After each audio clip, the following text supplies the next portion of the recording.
Hey, I'm trying to jump on Facebook here. If you're on LinkedIn, thank you for watching. And because I'm late getting on, there's some new rules about Facebook. So I'm just trying to jump on here. But thank you for watching. If you are on, I appreciate it. Let's see. Let's do this and go now. And I think we're coming up on Facebook.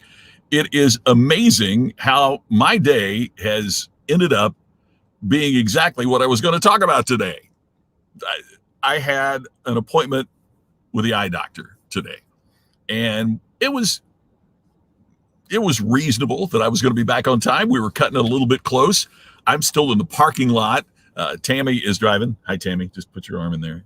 There. She didn't want to be on camera here today.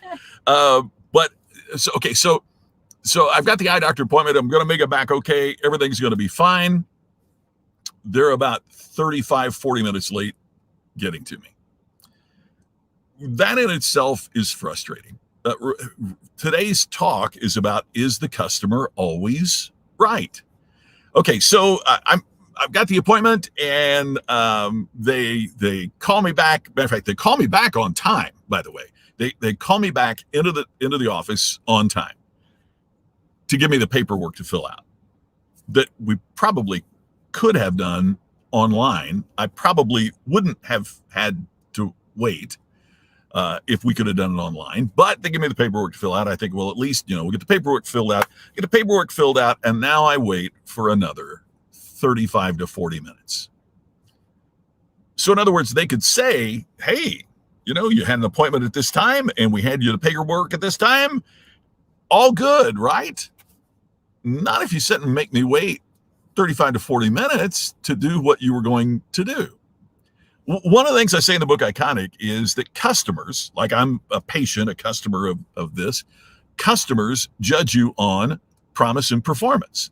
So you promised me an appointment at a particular time, and your performance wasn't up to that, which is really, really frustrating when you have other things to do. Hey, Scott, and thanks for saying hi to Tammy as well. She's right here. Callanan, looking forward to being with you on your show here coming up very soon. So thanks for that. Okay, so they finally get me back. Doctor's terrific, right? It's an eye appointment. I haven't had an eye checkup for 3 years now. But anyway, so the doctor is just great, right? So finish the appointment, go out, and as I'm paying, I happen to mention, gee, I wish you took this type of insurance, because they had listed the insurance that they would take. My insurer is not one of those. Then she mentioned, oh, yeah, we take that. What? Why didn't you say that? Now we have other forms you have to fill out. And I'm wanting to get out of there so I can do, but can I just, she said, no, it's our policy that once we know you're insured, we have to do that. It's company policy. So then I fill out the form, give my insurance card, and I'm thinking, well, hey, I'm going to save $100 here. I'm going to, it's $125. It's going to be good. It's going to be great.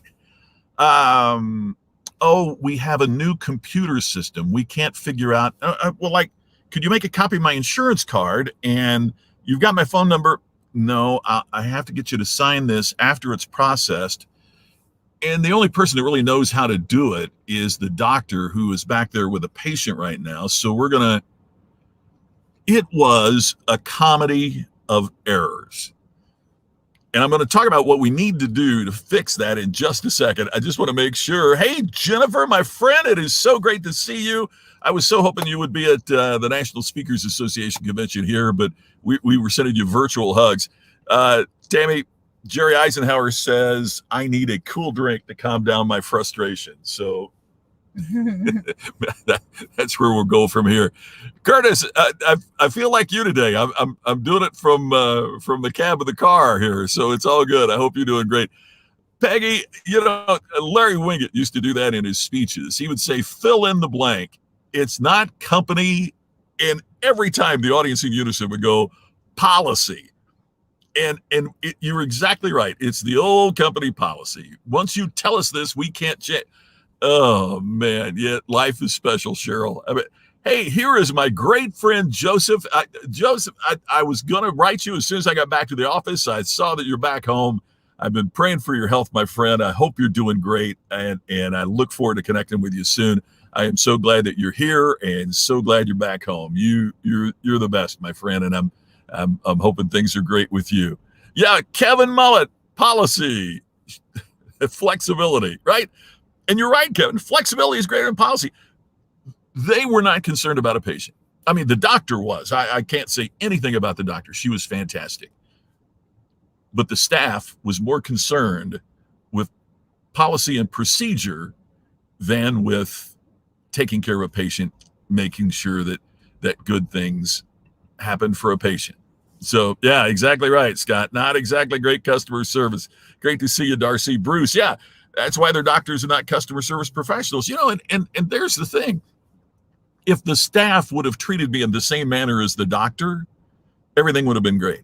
It's amazing that the doctor knew more about how to treat a patient in terms of service than the people doing service. Kevin Mullet says, hi, Tammy. Hello.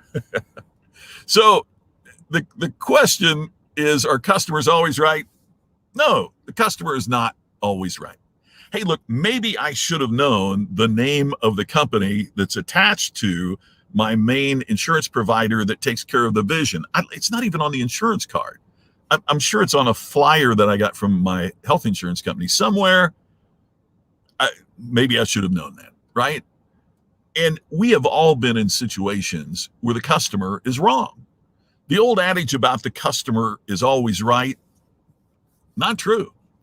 But the customer is always the customer. And we always need to be thinking about what can we do to make it a better experience. Tammy jokes that one of two things happens every time I go somewhere and do business. And that is either I have a great experience or I have speech material. I have material to talk about. So our goal in everything that we do in business should be to remove friction, make it easier. I mean, look, they could have copied my insurance card. They have my phone number.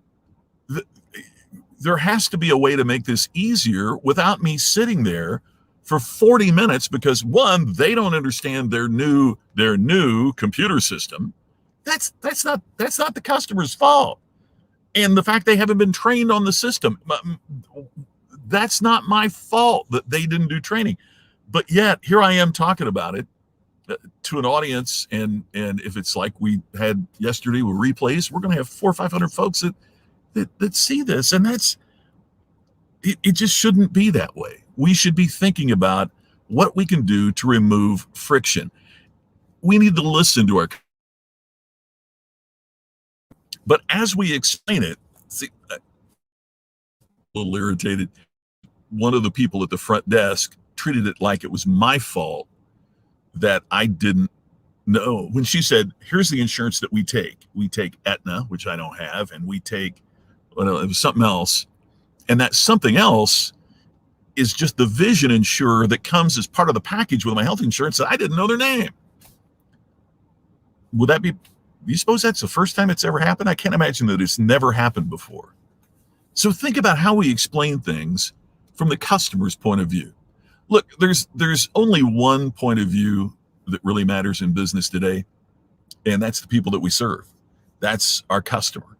So one of the things that we can do, oh, thanks, Joseph. I appreciate that. And you're exactly right. I mean, everyone in the organization should be a customer service professional. So are we certain that our team knows how to do what it takes to satisfy the customer? Secondly, are they communicating with a customer in a way that shows empathy? Look, even if it is my fault, why make me feel that way?